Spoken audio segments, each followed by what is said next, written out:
मी कैलास सोनवणे आपले हार्दिक स्वागत करतो। सुरुवातीला पाहूया 24 तासातील ताज्या घडामोडी। अप्पर तहसील कार्यालयातील लाचखोर शिपाई धुळे लाचलुचपत विभागाच्या जाळ्यात। नाशिक विभाग शिक्षक मतदारसंघाच्या निवडणुकीसाठी बुधवारी मतदान। पंचवटे येथील घटनेप्रकरणी समाजकंटकावर कठोर कारवाई करीत देशद्रोहाचे कलम लावण्याची मागणी। राजश्री छत्रपती शाहू महाराज यांच्या जयंतीनिमित्त रक्तदान शिबिर संपन्न। आणि वलवाडी शिवारातील समृद्ध नगरात रस्त्याचे काम त्वरित करून रहिवाशांची गैरसोय दूर करण्याची मागणी। आता बातमीपत्र विस्ताराने। धुळे अप्पर तहसील कार्यालयातील लाचखोर शिपाई नारायण पोपट फुलपगार यास 2000ची लाच फोनपेद्वारे स्वीकारताना धुळे लाचलुचपत प्रतिबंधक विभागाच्या पथकाने रंगेहात पकडले असून त्याच्या विरुद्ध धुळे शहर पोलीस ठाण्यात गुन्हा दाखल करण्यात आला आहे। धुळे अप्पर तहसील कार्यालयातील लाचखोर शिपाई नारायण पोपट फुलपगार यास 2000ची लाच फोनपेद्वारे स्वीकारताना धुळे लाचलुचपत प्रतिबंधक विभागाच्या पथकाने रंगेहात पकडले असून त्याच्या विरुद्ध शहर पोलीस ठाण्यात गुन्हा दाखल करण्यात आला आहे। याबाबत अधिक माहिती अशी की दिनांक 25 नोव्हेंबर 2022 रोजी वाळू वाहतूक करीत असताना देवपूर वलवाडी तलाठी यांनी ट्रॅक्टर थांबवीत पंचनामा केला। त्यानंतर सदरचे ट्रॅक्टर धुळे तहसील कार्यालय येथे जमा करून संबंधितास 1,30,500 रुपये दंडाची नोटीस दिली। संबंधिताने दंडाची रक्कम दिनांक 6 जून 2024 रोजी जमा केली। त्यानंतर ट्रॅक्टर ताब्यात घेण्याकरता तहसील कार्यालयात गेले असता शिपाई नारायण पोपट फुलपगार यांनी ट्रॅक्टर ताब्यात देण्यासाठी 5,000 रुपयांची लाच मागितली। परिणामी तक्रारदाराने दिनांक 7 जून रोजी धुळे लाचलुचपत प्रतिबंधक विभागाकडे तक्रार दाखल केली होती। लाचलुचपत प्रतिबंधक विभागातर्फे तक्रारीची शहानिशा करत दिनांक 24 जून रोजी तहसील कार्यालय परिसरात सापळा रचला। या ठिकाणी फोनपेद्वारे 2000ची लाच स्वीकारताना त्यास पथकाने रंगेहात पकडले। त्याच्या विरुद्ध धुळे शहर पोलीस ठाण्यात गुन्ह्याची नोंद करण्यात आली आहे। सदरची कारवाई पोलीस उपअधीक्षक अभिषेक पाटील, पोलीस निरीक्षक रुपाली खांडवी, राजन कदम, मुकेश अहिरे, प्रवीण मोरे, संतोष पावरा, रामदास बारेला, प्रशांत बागुल, मकरंद पाटील, प्रवीण पाटील, सुधीर मोरे, जगदीश बडगुजर आदींनी केली। तक्रारदार यांचं ट्रॅक्टर हे कारवाईपोटी अप्पर तहसील कार्यालय धुळे येथे सुमारे 1 वर्षापूर्वी जमा करण्यात आलेलं होतं आणि या ट्रॅक्टरवर झालेल्या कारवाईपोटी जे तक्रारदार आहेत त्यांनी 1,30,500 रुपये दंडाची रक्कम ही नुकतीच कार्यालयामध्ये शासकीय भरणा केलेला होता आणि हे जे ट्रॅक्टर आहे हे आता त्यांना परत मिळणार होतं। त्याकरता ते ज्यावेळी ट्रॅक्टर परत मिळवण्यासाठी कार्यालयात गेले त्यावेळी अप्पर तहसील कार्यालय धुळे या कार्यालयात कार्यरत असणारे शिपाई नारायण पोपट फुलपगारे यांनी तक्रारदार यांच्याकडून हे ट्रॅक्टर सोडून देण्याची कारवाई करण्यासाठी 5,000 रुपये लाचेची मागणी केली होती आणि तडजोड्यांती 2,000 रुपये लाच स्वीकारण्याचं मान्य केलं आणि आज रोजी ही लाचेची रक्कम त्यांना स्वीकारताना रंगेहात अँटी करप्शन ब्युरोच्या धुळे पथकाने ताब्यात घेतलेला आहे। त्यांच्या विरुद्ध भ्रष्टाचार प्रतिबंधक अधिनियम नुसार गुन्हा दाखल करण्याचं काम हे धुळे शहर पोलीस स्टेशन येथे सुरू आहे। सर्व नागरिकांना विनंती आहे की कोणीही शासकीय अधिकारी अथवा कर्मचारी आपल्याकडून लाचेची मागणी करत असल्यास अँटी करप्शन ब्युरो धुळे कार्यालयाशी संपर्क करावा अथवा आमचा टोल फ्री क्रमांक 1064 वर संपर्क करावा। धन्यवाद। विधान परिषदेच्या नाशिक विभाग शिक्षक मतदारसंघाच्या निवडणुकीसाठी बुधवारी मतदान होत असून यासाठी धुळे जिल्हा अधिकारी कार्यालयात कर्मचाऱ्यांना मतदान साहित्याचे वाटप करण्यात आले। विधान परिषदेच्या नाशिक विभाग शिक्षक मतदारसंघाच्या निवडणुकीसाठी मंगळवारी जिल्हाधिकारी कार्यालयात मतदान साहित्याचे वाटप करण्यात आले। बुधवारी सकाळी 7 ते सायंकाळी 6 वाजेदरम्यान मतदान संपन्न होईल। नाशिक विभाग शिक्षक मतदारसंघासाठी 26 जून रोजी मतदान होत असून याकरिता धुळे जिल्ह्यातील शिरपूर तालुक्यात 3, शिंदखेडा तालुक्यात 2, साक्री तालुक्यात 2 तर धुळे तालुक्यात 5 अशा एकूण 12 मतदान केंद्र आहेत। जिल्ह्यात 8,159 शिक्षक मतदार असून त्यात 6,203 पुरुष तर 1,956 स्त्री मतदार आहे। मतदानासाठी 70 अधिकारी व कर्मचाऱ्यांची नियुक्ती करण्यात आली असून प्रत्येक केंद्रासाठी केंद्राध्यक्ष, कर्मचारी, सूक्ष्म निरीक्षक, 1 शिपाई तसेच बंदोबस्तासाठी पोलीस कर्मचारी, भरारी पथकाची नियुक्ती करण्यात आली आहे। मतदानासाठी सर्व अधिकारी व कर्मचाऱ्यांचे प्रशिक्षण झाले असून मंगळवारी कर्मचारी मतदान साहित्यासह मतदान केंद्रावर पोहोचले आहे। मतमोजणी सोमवार 1 जुलै 2024 रोजी केंद्रीय वखार महामंडळ वेअर हाऊस अंबड तालुका जिल्हा नाशिक येथे होणार आहे। नाशिक विभाग शिक्षक मतदारसंघ निवडणूक 2024 करता सर्व शिक्षक मतदारांनी 26 जून रोजी सकाळी 7 ते सायंकाळी 6 वाजेपर्यंत आपल्याशी संबंधित मतदान केंद्रावर जाऊन मतदान करावे। तसेच मतदानावेळी मतदान केंद्रावर ओळख पटवण्यासाठी जे मतदार छायाचित्रासह मतदार ओळखपत्र सादर करू शकत नाही अशा मतदारांना त्यांची ओळख पटवण्यासाठी पर्यायी पुरावा म्हणून भारत निवडणूक आयोगाने निश्चित केलेल्या 10 अतिरिक्त ओळखपत्रांपैकी एक ओळख कागदपत्र सोबत आणावेत. या निवडणुकीत जिल्ह्यातील जास्तीत जास्त शिक्षक मतदारांनी आपला मतदानाचा हक्क निर्भयपणे बजावावा असे आवाहन जिल्हाधिकारी तथा जिल्हा निवडणूक निर्णय अधिकारी अभिनव गोयल यांनी केले आहे. नाशिक पंचवटी येथील पत्रक वाटपाच्या घटनेप्रकरणी समाजकंटकांवर कठोर कारवाई करीत देशद्रोहाचे कलम लावावे तसेच यातील मुख्य सूत्रधाराचा शोध घेऊन कारवाई करावी अशी मागणी संविधान संरक्षण समिती धुळेतर्फे जिल्हाधिकाऱ्यांमार्फत उपमुख्यमंत्री तथा गृहमंत्र्यांना निवेदनाद्वारे करण्यात आले.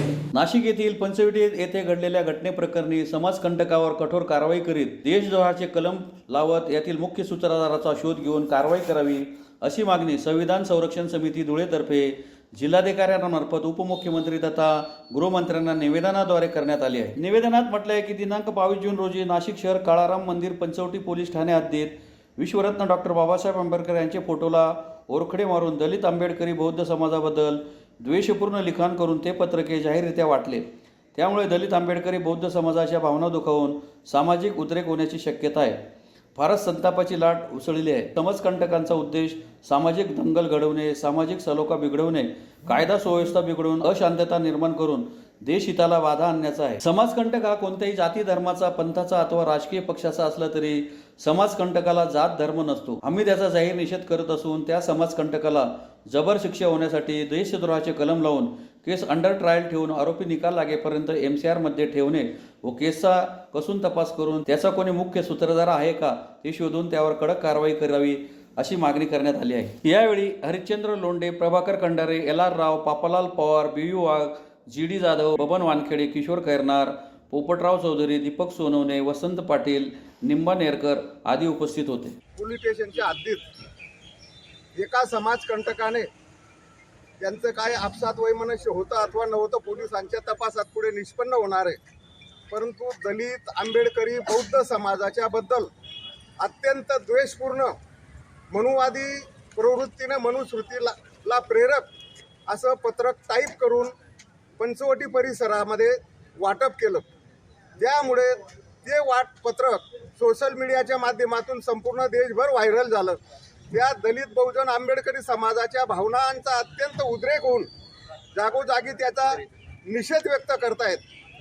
आम्ही बहुजन पुरोगामी विचारसरणीचे विचारमंच या ठिकाणी माननीय गृहमंत्री यांना जोही समाजकंटक आहे तो कोणत्याही जाती धर्माचा, पंथाचा असो, समाजकंटकाला जात धर्म पंथ नसो, तर त्या समाजकंटकाचा मूळ सूत्रधार कोण आहे त्याच्यापर्यंत जाऊन त्याला आरोपी बनवावं, केस अंडर ट्रायल ठेवून आरोपीला MCR मध्ये कंटिन्यू ठेवावं आणि त्याला जास्तीत जास्त शिक्षा कशी होईल त्यासाठी हे त्याचं कृत्य समाजविघातक, देशविघातक आणि देशाच्या सामाजिक सरोख्याला हानी पोचवणार आहे.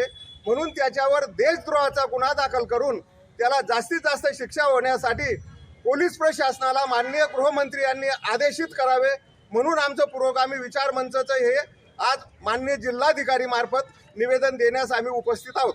राजश्री छत्रपती शाहू महाराज यांच्या जयंतीनिमित्त धुळे जिल्हा प्रहार जनशक्ती पक्षातर्फे शहरातील कल्याण भवन येथे रक्तदान शिबिराचे आयोजन करण्यात आले होते. राजश्री छत्रपती शाहू महाराज यांच्या जयंतीनिमित्त प्रहार जनशक्ती पक्ष धुळे जिल्ह्यातर्फे शहरातील कल्याण भवन येथे रक्तदान शिबिराचे मंगळवारी आयोजन करण्यात आले होते. या शिबिरात प्रहार जनशक्ती पक्षाच्या कार्यकर्त्यांसह रक्तदात्यांनी रक्तदान करून राष्ट्रीय कार्यात हातभार लावला. रक्तदान हे जीवनदान आहे. रक्तदानासारखे कार्य करून आपण समाजातील कोणाचे तरी प्राण वाचवू शकतो या उद्देशाने सदर रक्तदान शिबिराचे आयोजन करण्यात आले होते. रक्तदान शिबिरासाठी नवजीवन ब्लड बँकेचे विशेष सहकार्य लाभले. यावेळी प्रहार जनशक्ती पक्षाचे जिल्हाध्यक्ष ॲडव्होकेट वसंत बोरसे, माजी नगरसेवक Rajendra Pawar, assistant civil surgeon doctor Mahesh Badange, Yogesh Patil, Mandakini Gaikwad, Pralhad Patil, Nitin Patil, Pankaj Shinde, Sanjay Vibhandik, Dilip Solanki, Ganesh Kothmire, Rohidas Ahire, Sangaratna Khare आदी उपस्थित होते. प्रहार जनशक्ती पक्षाचे सर्व माननीय बच्चू कडू